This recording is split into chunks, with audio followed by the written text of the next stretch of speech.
आज बात करेंगे मार्केट की जो सिचुएशन चल रही है उसके ऊपर, क्या कुछ होने वाला है और क्या कुछ हो सकता है उसके बारे में बात करना ज़रूरी है। बिटकॉइन की जो सिचुएशन है वो 26,800-900 तक भी आ चुकी है और 27,200-300 यानी 300-400 डॉलर का जो है पंप डंप, और पिछले 24 घंटे में अच्छे लिक्विडेशंस किए हैं। और बिटकॉइन में कोई बड़ा मूव, बड़ा पंप या बड़ा डंप नहीं आ रहा है। अभी जो गेम हो रहा है वो इस टाइम पे लिक्विडेशंस वाला हो रहा है। और क्यों हो रहा है? क्योंकि कुछ घंटों के बाद यहाँ पे FOMC का डिसीजन आने वाला है ना। जब भी मार्केट के अंदर हर महीने CPI की डेट फिक्स होती है, हर 2 महीने में एक मीटिंग हो जाती है FOMC की, और सितंबर मंथ CPI का भी था जो जा चुका है 13 सितंबर को, और अब है FOMC की डेट।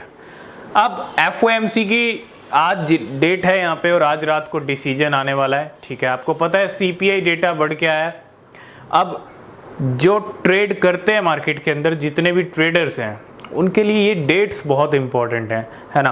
तो FOMC का जो डिसीजन है, आप अगस्त मंथ में अगर थोड़ा चलेंगे, हमने डिस्कस किया था जो जेरोम पॉवेल की स्पीच हुई थी, कुछ FOMC के मीटिंग मिनट्स, उसके अंदर इंडिकेशन सिग्नल क्या थे कि इंटरेस्ट रेट को बढ़ाया जा सकता है ना। बढ़ाने पे जोर दिया था, कम करने पे जोर नहीं दिया था, या बिल्कुल भी बढ़ाने का जोर नहीं दिया था कि बढ़ाएंगे ही नहीं।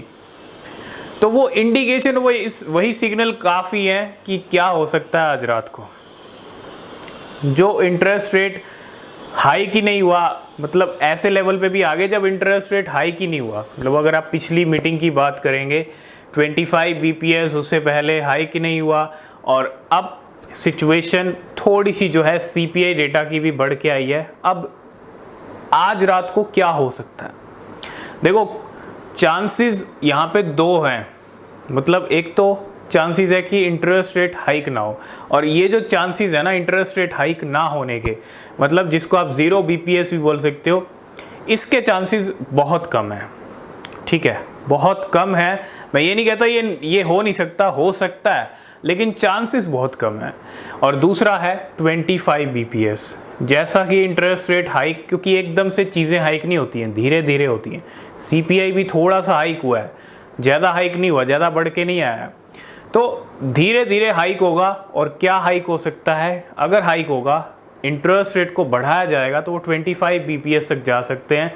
और 25 BPS अगर नंबर आता है, जो कि आ भी सकता है, तो मार्केट का क्या रिएक्शन रहेगा? देखो, मार्केट ना आजकल आप देखते होंगे CPI जब आता है, FOMC का डिसीजन जब आता है, तब कुछ नहीं होता है, तब एक क्विक पंप डंप होता है। उसके अंदर क्या होता है कि लिक्विडेशन गेम हो जाता है।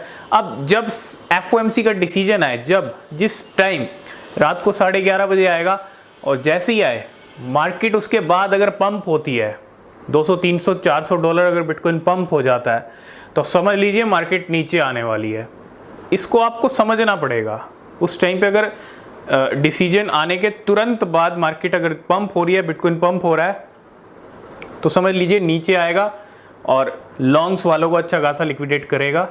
अगर वहाँ से नीचे आती है, वहाँ से नीचे गिरना स्टार्ट होती है, ठीक है, क्योंकि कहते हैं ना, जो स्टार्टिंग में फंस गया उसको फंसाना होता है, और बस जो पहले की पोजीशंस है उनको भी लिक्विडेट कर दिया और उनको भी फंसा लिया, नए ट्रेडर्स को भी फंसा लिया, उसके बाद गेम होता है।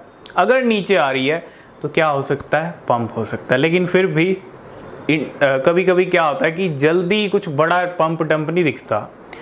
जैसे आप 2022 में देख रहे थे, कुछ भी FOMC CPI बढ़ के आते थे, बिटकॉइन क्या करता था? एक सीधी कैंडल, सीधी हर डेट के ऊपर कैंडल कहाँ जाती थी? बिल्कुल नीचे जाती थी, बिल्कुल नीचे आ जाती थी कैंडल, और एकदम से बिटकॉइन का प्राइस $1000, $2000 भी टूट जाता था, क्योंकि उस टाइम पे CPI FOMC बढ़ रहे थे, तो उसका नेगेटिव इम्पैक्ट पड़ रहा था। लेकिन अब सिचुएशन और है, अब सिचुएशन चेंज है, और अब इसको समझने की ज़रूरत है। 25 BPS आएगा तो भी सिचुएशन हो सकता है उस टाइम पे अंडर कंट्रोल में रहे। लेकिन अब जैसे जैसे सितंबर के एंड में जा रहे हैं ना, क्योंकि इस FOMC के बाद ही अब जितने दिन बचेंगे सितंबर मंथ के, वो बड़े इंपॉर्टेंट हैं। अगर एक और डंप लगता है अगले 5-10 दिन के अंदर, है ना, तो अच्छी बात है, पूरा डंप का जो एक कहते हैं ना पार्ट, वो पूरा क्लियर हो जाएगा। अगर नहीं भी लगता तो फिर सिचुएशन हम वापस जा सकते हैं कहाँ पे, 29-30 तक वापस बिटकॉइन की लेवल जा सकता है। लेकिन अक्टूबर मंथ अच्छा है, अक्टूबर मंथ के रिकॉर्ड्स अच्छे हैं, ठीक है। इसीलिए सितंबर मंथ अच्छा नहीं है, तो 10 दिन है, 10 दिन में कुछ भी हो सकता है, एंड में जाके बहुत कुछ होता है, ठीक है। तो सबसे पहले वेट करेंगे FOMC के डिसीजन का जो आज रात को आने वाला है। तो जो भी डिसीजन आएगा सबसे पहले आपको हमारे टेलीग्राम पे मिलेगा, लिंक है डिस्क्रिप्शन में, ज्वाइन जरूर कर लेना। 25 BPS के चांसेस हैं, आपके क्या व्यूज़ हैं, आपके क्या प्रेडिक्शंस हैं इंटरेस्ट रेट हाइक को लेके, आप कमेंट करके ज़रूर बताइएगा। तो आज की इस वीडियो को करते हैं यहीं पे एंड, और मिलते हैं नेक्स्ट वीडियो में। तब तक के लिए बाय बाय, टेक केयर।